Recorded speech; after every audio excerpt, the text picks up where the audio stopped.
This is AI.R. Artists in Residence Broadcasting, coming to you once a week from New York City.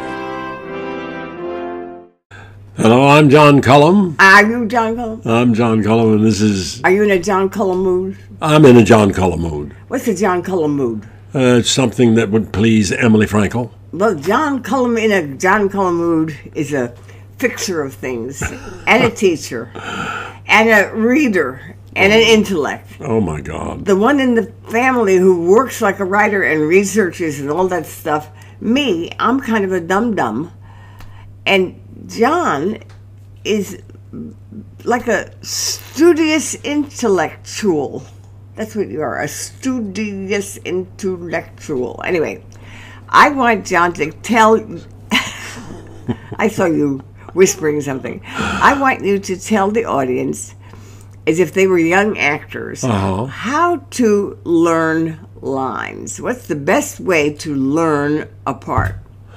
Well, the truth is that it changes. It has changed during my career. When I was young, I was very adamant about not learning lines before rehearsal. In other words, I wanted to go into rehearsal absolutely fresh and not having any preconceived idea of the way the lines were said. How interesting. Yes, and that was also, I was not alone in that. A lot of people, Where did you get that from method actors? Method actors think that, but that's the way I started as a, and in college we held a script until practically the last week of rehearsals, and it was always nip and tuck to learn the lines. But when I became in New York and my first jobs were Shakespeare, I found that it was very important. I worked with a off-Broadway company called the Shakespeareites and had a wonderul experience. I'm sorry, I didn't mean to interrupt you. No, that's great. I'm glad to hear what you're going to... Can you finish that?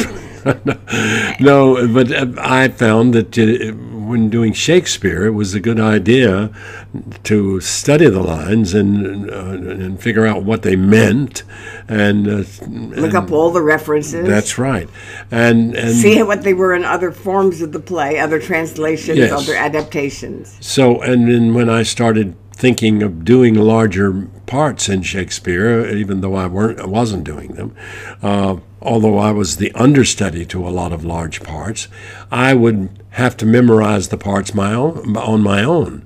And I, for a long time, just would sit and memorize the lines and then repeat them and over and over and over. And then I decided to use a tape machine. I had an aversion to using tape machines for some reason. And now he has about 6 of them.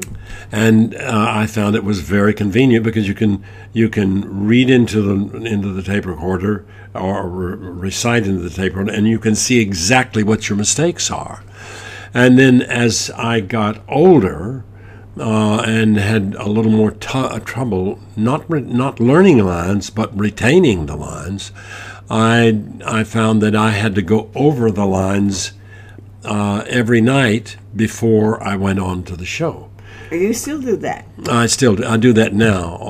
I go through the lines of a show, no matter how many times I've done it, and